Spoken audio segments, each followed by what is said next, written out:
Story 1. One night I was watching The Conjuring at home with my little sister when we heard someone putting a key into our front door and opening it. We were sitting in the living room next to a sliding door that was very close to the front door, so we both heard it very clearly. Now this didn't alarm us since we knew our dad had recently gone out to get some stuff, so we just assumed he had returned. "Dad, you're back already?" I casually asked. There was no response. "Dad?" I asked again, thinking that he had not heard me the first time. Again, silence. At this point, I got the feeling that something wasn't quite right, and I could tell by the look on my sister's face that she was quite nervous as well. I'll note that up to this point, she had spent the evening rolling her eyes at horror movie cliches, and she very rarely gets scared. We looked at each other for a moment, wondering what we should do before we started hearing a few more scattering sounds from right outside the sliding door. I was frozen in fear by this stage. I tried one more time in a louder but shakier voice. "Dad, is that you? Please respond, repeated in my head, but the silence continued. Now at this point, I'm freaking out and I literally jumped off the couch. My sister also abruptly gets up and starts rapidly walking towards the other end of the room, which leads to the kitchen area. She later revealed to me that she was planning on grabbing a knife. She had this horrified look on her face that I hadn't seen before. We looked at each other in nervous silence. I didn't really know what to do, and I didn't want to make any further sounds. I finally decided to walk up to the sliding door and began opening it as slowly as possible, peering into the darkness. I know I literally became the idiot who investigates the unknown, creepy noise without anything to protect myself with. When the door was finally open wide enough, I poked my head out and scanned the corridor, preparing for the worst. To my surprise, there was no one there. But what was more strange was that the front door was still completely shut. We never heard the door close. My sister and I were obviously both extremely relieved, as we were almost certain that there was an intruder in the house. After this, I immediately went to go ask my mom, who was situated in her bedroom at the other end of our house, if it was her or whether she had noticed anything. She told me that she thought my dad had come home as well, and she also heard someone opening the front door. Around half an hour later, which felt like an eternity at the time as we were still quite shaken from the incident, my dad finally arrived home and confirmed that he had not come home earlier. To this day, my sister and I still have no idea what happened that night. Story 2. By Linkus Not Short. This isn't a story involving me. It was actually when my mom was a little kid, so I've only heard this story from my grandma, who likes to tell me things like this when I visit her. My grandma was traveling with my mom and her 3 younger siblings. One of them was a baby and the others were toddlers or just young kids. Of course, handling 3 hyper kids and 1 baby on an airplane, isn't that fun? And my grandma was beyond exhausted by the time they took their seats. My grandma chose a back row on the flight, sitting with the 2 youngest while my mom sat in the other row with her sister. Things quieted down for a bit when they took off, but as time went on, my mom and her siblings grew more restless. Lots of whining, complaining, and crying that made my grandma wish she could just sleep and forget it all. Just as my grandma's about to lose it, a man sitting behind her taps her shoulder, and my grandma turns to look at him. He frowns, noticing how tired she is, and asks if she'd like to help calm down her crazy kids. Of course, my grandma is so done that she quickly agrees. Side note, nowadays I don't think people would be so quick to hand over their babies. But this was back when strangers were a lot more chill with each other, so I guess that explains that. My grandma quietly reads, a wave of relief washing over her as the man hands my mom and her sisters coloring books and quiets down the baby by dangling an interesting toy over the seat. And for the rest of the plane ride, everything was quiet. My grandma says it was the most quiet she'd ever had since my mom was born. The plane lands. My grandma thanks the man and starts getting my mom and her siblings ready to get off the plane. Of course, she's really excited to introduce this man she befriended on the flight to my grandpa and tell him how he saved her from a hell of a flight. My grandma gets off the plane with everyone and meets up with my grandpa. She proceeds to excitedly tell him all the details and that he should wait with them to meet the man. After all, the man was behind them and would be one of the last ones to get off the plane. They were both in the back rows. 10 minutes went by, then 15. They had been watching people get off the whole time, but the man never showed. My grandma was incredibly puzzled by this, How could he have possibly disappeared when they were sitting in front of him and had gotten off the plane before him? My grandma, worried that something happened to him, stopped one of the crew members who had a list of all the people on the flight. She asked for his name, which she had learned on the flight, only to be given this response: "Sorry, ma'am, there's no man's name on this list." To this day, no one knows quite for sure who this man really was or where he could have gone. My grandma and I think that he was some sort of guardian angel or spirit sent to help her in a time of need. Story 3. This past July, I went for a tubing trip on the Au Sable River in northern Michigan with my family. We went upriver to float down to our property abutting the river. This is in the middle of the Huron National Forest and a gorgeous river for fishing and swimming. My family and I loaded into a pickup truck and headed a few miles upriver to a small trail that leads down to the river. Unfortunately, my uncle nearly missed the turnoff, pulled in a foot off the trail of the drive, and slashed the inside of a tire on a culvert. In total, it was me, my aunt and uncle in their mid-60s, my cousin, and his 2 daughters. Sadly, no one brought a cell phone and the spare was rusted to the undercarriage of the truck bed. My aunt, who doesn't like to wait for a solution, decided to hike back to the cabin immediately while we waited. I went with her because my aunt shouldn't be the one to do this in the first place. The walk is along a state road, a 2-lane country highway with either a 55 or 45 mph speed limit, depending on how twisted the road is as it winds through the Huron. Both sides of this road are shrouded by tall white and red pines, occasional birches and the like. Very scenic, very lovely, yet very hot in the early afternoon of early July when one would rather be tubing down the river. We walked east up the westbound shoulder, and vehicles would pass every few minutes. Typically, you could either hear a distant radio or music playing, followed by the nearing rumble of a car or truck coming. Nothing out of the usual. However, as we walked, we heard what sounded like classic rock music coming from the trees. It was coming closer, and it truly sounded like an oncoming vehicle or someone moving on an ATV or bike. Except there was no sound of an engine or rumble of tires. I thought perhaps someone was just out of view in the tree line. There are no houses or cabins in this stretch of the road, nor trails or roads. It's pure forest. The sound came closer, and I was trying to identify what song it was as it sounded somewhat familiar, or so I thought. My aunt, the lovely lady, kept walking and busting ass without so much as a care in the world. Rather sure she was cursing my uncle repeatedly. Within the span of 30 seconds, the sound was nearly on top of us, yet we couldn't see any source for the music. As it closed to within 30 feet of us, still off to our left in the forest, it should have been obvious, but it wasn't. And that's when the music became louder, along with a bit of buzzing like static or flies, and then it was there, invisible. It was perhaps 5 feet from us, and it had to be, I tell myself, a swarm of flies, buzzing in unison and in differing octaves of the same notes. Definitely not classic rock music, but oddly and incredibly musical. And the noise moved at a clip like the passing cars and trucks going 45-55 mph. I was expecting to have to swat or run from a swarm, but yet there was nothing there. No black dots swirling about, nothing landed or stung or bit us, and as quickly as it came upon us, it kept moving and passed by behind us, heading westward. And as it left our area, the audible buzzing diminished and its noise warped back into the sounds of classic rock music. Now, I'm aware we used to have a tent bug problem in northern Michigan. This year, Traverse City released scores of black flies to annihilate them, which they have in our neck of the woods. The only thing I can fathom is that it was a swarm of flies buzzing and flying in such a manner as to produce such a noise. However, I've not been able to Google fu any evidence such a thing can occur. We walked on, and I stated to my aunt that was the oddest thing, and she shrugged it off, agreeing but not caring. I was hydrated, not drunk, which is blasphemous this time of year in this location, or high, also blasphemy, and dismissed the occurrence as I'll figure it out later. Story 4. I don't really believe in the paranormal. In fact, I don't really believe it at all, but I do have a few stories that stick with me that are unexplainable to my brain, even years later, with a more adult and reasonable thought process.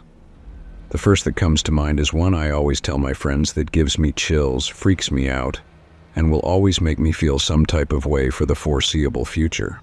I was probably 9 or 10 at the time, and my dad was in the military. We were stationed in Fort Knox and lived on base in a provided military apartment. I moved around a lot growing up and had plenty of superstitious family members. So at the time of being a child, the fear of the supernatural always existed.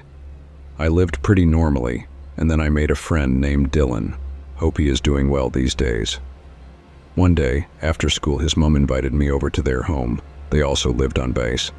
Right away, entering that apartment, I felt very uneasy, like someone was watching me.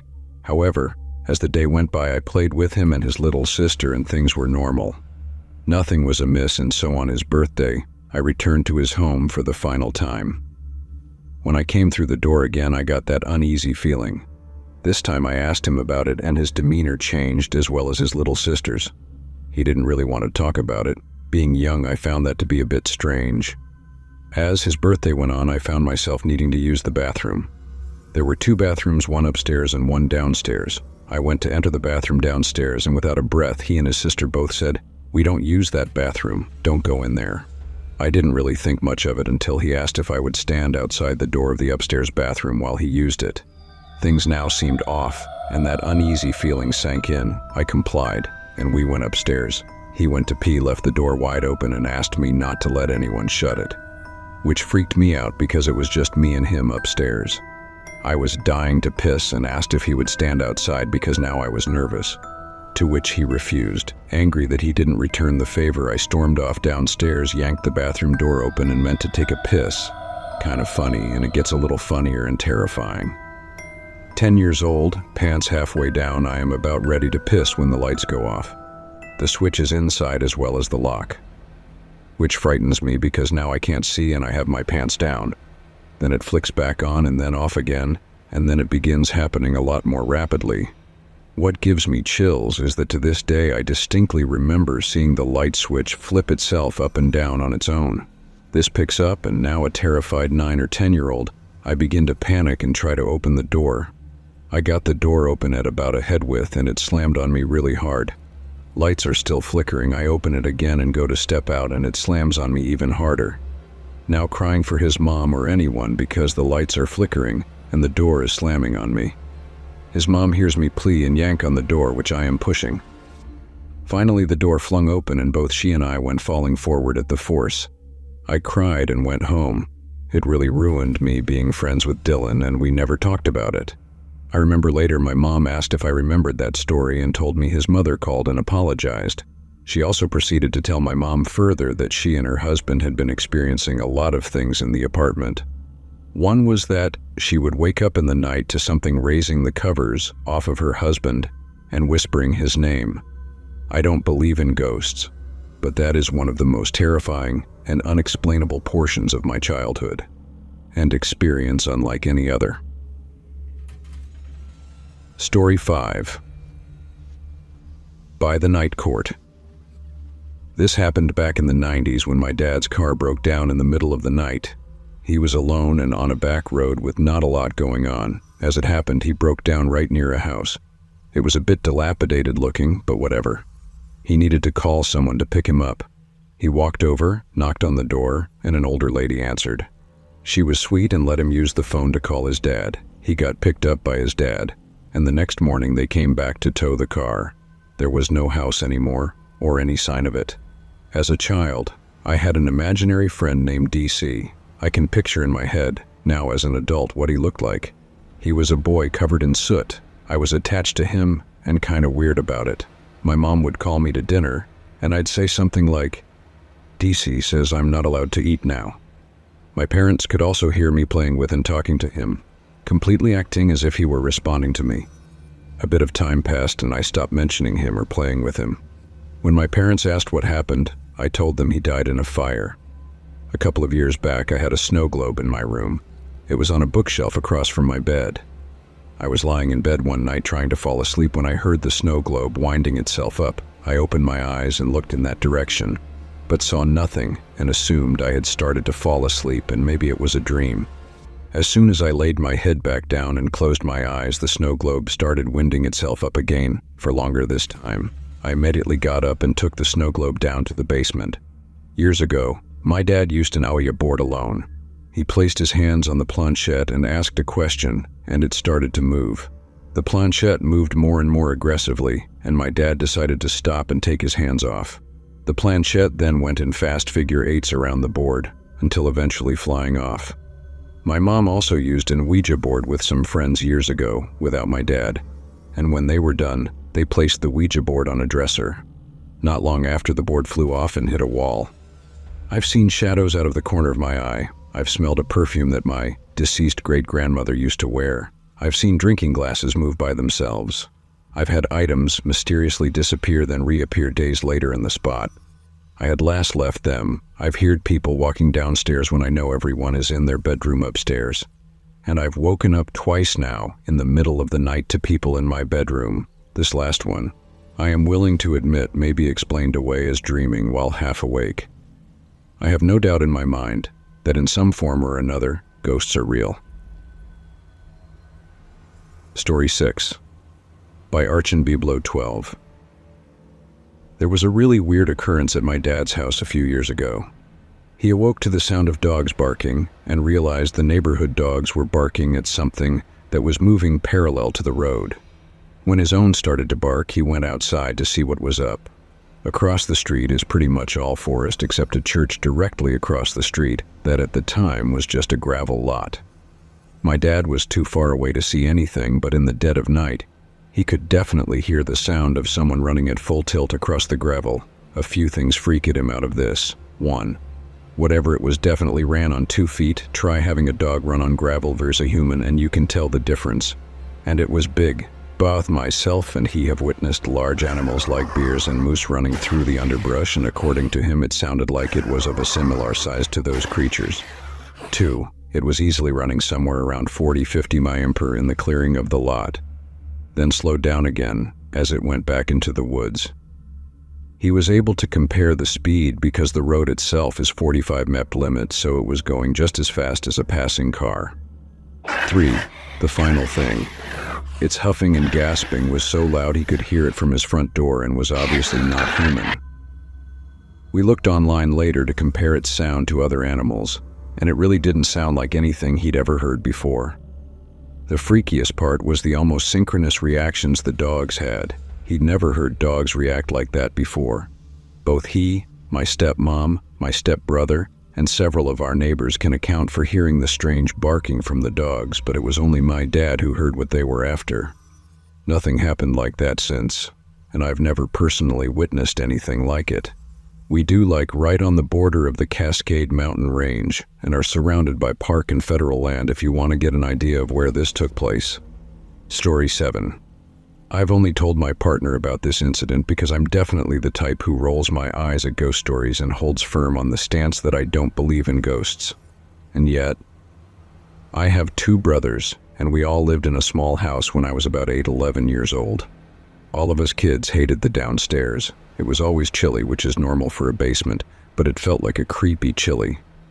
Sounds lame, I know, but my little brother, probably 6 when we first had that house, had a room downstairs and hated it. Would go so far as to not sleep in his room because he was so frightened. He wouldn't even enter the basement bathroom. He always had awful nightmares in that house, and so did I. All of us kids still refer to it as the haunted house. It sounds stupid to type, but it just truly had a bad feeling to it. Anyways, the incident. I was about 11 and downstairs alone. There was like a 45-minute gap between getting off school and when my mom got home and my brothers weren't there. Must have been with my dad, can't quite remember. So I was on the computer, which was in the basement, and to my left is the staircase heading up, and my cat was sitting on the landing between the first set of stairs and the second. It was also only about 4 p.m., so it was light out and I had no music playing, so there was nothing to confuse me. This next part will probably sound minor and not freaky, but I get chills thinking of it. Suddenly I hear, hi hee hee hi hi hee, starting as a whisper and getting progressively louder and circling the room, as though someone was running around. I might have chalked it up to me hearing something, I guess, except when the hi got to the staircase directly to my left, my cat arched her back and hissed loudly. I freaking bolted upstairs, my cat following me, and never went down solo again until we moved into our next house. Story 8. Ghosts have always gravitated towards me. I used to live in an apartment that was redone because of a fire and someone died because of it. I had no clue that the apartment I lived in had a death. I happened to choose the room where the woman passed. The whole time I lived there, I'd get shaken awake at 7:30 every weekday morning. I'd look and see no one, go back to sleep and immediately get shaken again. Look, and again see no one, try to sleep again, get shaken even harder. I'd get up and go to the couch. At 8 a.m. I'd get shaken again, go back to my bed to go back to sleep. I worked nights as a dishwasher, so 7:30 and 8 was too early for me. When my girlfriend moved in with me, that's when I realized it was a woman who died in my room when the fire happened. Because after my girlfriend moved in, I'd still get shaken awake every weekday morning at 7:30 and 8:00. But my girlfriend wouldn't. Women get changed together all the time, so having my girlfriend in the room was fine to this ghost, but not me. And 30 minutes is just enough time for a woman to get ready for work after her shower. We figured she liked us because we'd start to hear a disembodied laugh every now and then. Not a bad laugh, a genuine, "that's funny" laugh. It spooked everyone who heard it at first, but we got used to it after a while. Then one day my girlfriend invited my ex-girlfriend over. No big deal, they were friends. My ex and I agreed after a troubled relationship that we're better friends. That female ghost hated my ex. The room would get cold whenever my ex came by and she'd hear angered growls. Just my ex. One night when they were getting ready to head out to the bar, my ex took a shower at the apartment because it was better than hers. She comes out of the bathroom, white as a ghost and scared. "Didn't you hear me yell?" she asked us. "I thought you guys were messing with the light in the bathroom." It kept going on and off. I could hear the switch. Then the water goes ice cold and I could see the outline of a hand go past the shower head. "No." Not a word came from the bathroom. "I guess the ghost doesn't like you," said my girlfriend. "You did not say anything about a ghost here," my ex said sternly. "How can you live like this?" "Oh, she loves us, we make her laugh," I said. "Really? All I hear are growls when I'm here." "Explains why it gets cold when you come by," my girlfriend said. "I thought you had no heat." "Heat bills paid. It only happens when you're here," I said. "Fine, I won't come by anymore." "She clearly hates me," my ex said. She never went back to the apartment. After that, it went back to normal. Every weekday I'd get shaken awake at 7:30 and 8. The disembodied laugh came back. Then a year later we moved out. I'm fairly certain the ghost came with us because my roommate who lived with us said it was too quiet and the apartment door stopped opening and closing on its own at 8 hours on weekdays. I had no clue about the door to the hall until he said that. Story 9 by MKH Codis. As I'm not a believer in ghosts, etc., I would put this under unexplained, but I know a few people I've told this story to who would say otherwise. At the time, I'm probably 16, 17, and as such, one of the older members of our Boy Scout troop. Our troop travels to upstate New York, Indian Lake. It's a state park with campsites that are on islands in a lake. The only way to access the campsites are by boat. The scoutmasters reserved enough campsites for the number of scouts and parents going, but when we arrive, we realize that the sites are split on separate islands. In fact, one of the sites is all by itself. Myself and my two friends, being the elder scouts, decide we will take this site and have it to ourselves. The canoe trip from the main island to ours was probably a 30-60 minute canoe ride away. Adults stopped by and some motorized boats to drop off some food, but otherwise we had the site to ourselves. In fact, a quick 5-minute walk around the island's empty campsites confirmed that we had the entire island to ourselves. No one was using the other sites located on the island. As night falls, we build a fire, make our burgers, eat our snacks, and shoot the shit. I'm sitting at the picnic bench when from the nearby trees comes a growling and barking. My buddy John is frozen, already someone who was afraid of dogs.